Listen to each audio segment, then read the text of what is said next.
আসসালামু আলাইকুম। কেমন আছেন সবাই? চলুন না ঘুরে আসি একটু। চেনা পথ ধরে অচেনার মতো যেতেই থাকি।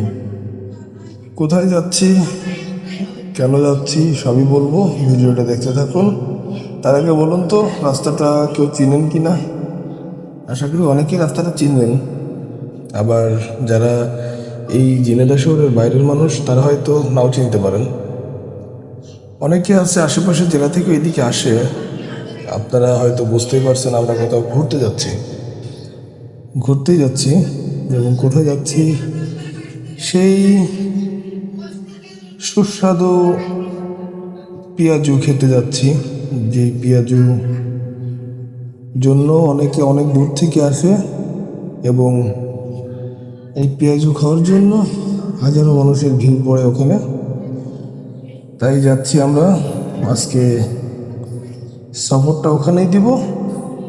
পরন্তু বিকাল, আবহাওয়াটা খুবই চমৎকার, রাস্তাটা খুবই চমৎকার, দুই পাশে সবুজ গাছপালা।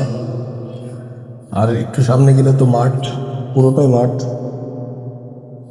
ছোট ছোট টিনের কিছু ঘর বাড়ি, কিছু পাকা ঘর বাড়ি, কিছু কিছু মানুষ সাইকেল চালিয়েও যাচ্ছে।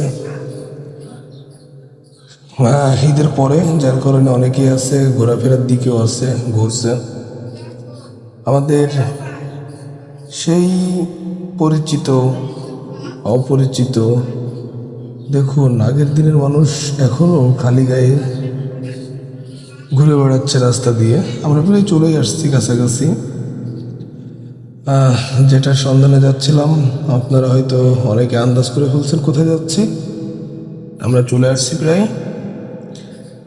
এত সুন্দর একটা জায়গা এখানে, যে জায়গাটা এর আগেও অনেকবার এসেছি শুধু এই সুন্দর পরিবেশের জন্য। আর ওখানে গেলে তালের রস, তাল সবই খাওয়া যায় ইনশাল্লাহ। আপনারা আসবেন তালের রস, তাল খেতে, এবং সবচেয়ে বিখ্যাত যে পেঁয়াজু, অবশ্যই খেতে আসবেন। আমরাও খেয়ে যাচ্ছি পেঁয়াজু, আপনারাও কিন্তু আসবেন, দাওয়াত রইল।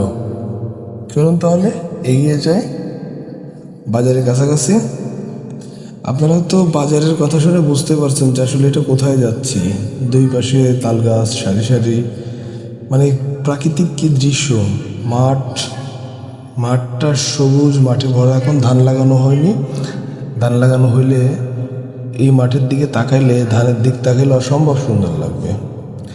চলে আসলাম অবশেষে আমরা সেই ঐতিহ্যবাহী কাজল মোড়, যে মোড়ে পেঁয়াজু খাওয়ার জন্য এখানে অনেক মানুষ এসে উপস্থিত।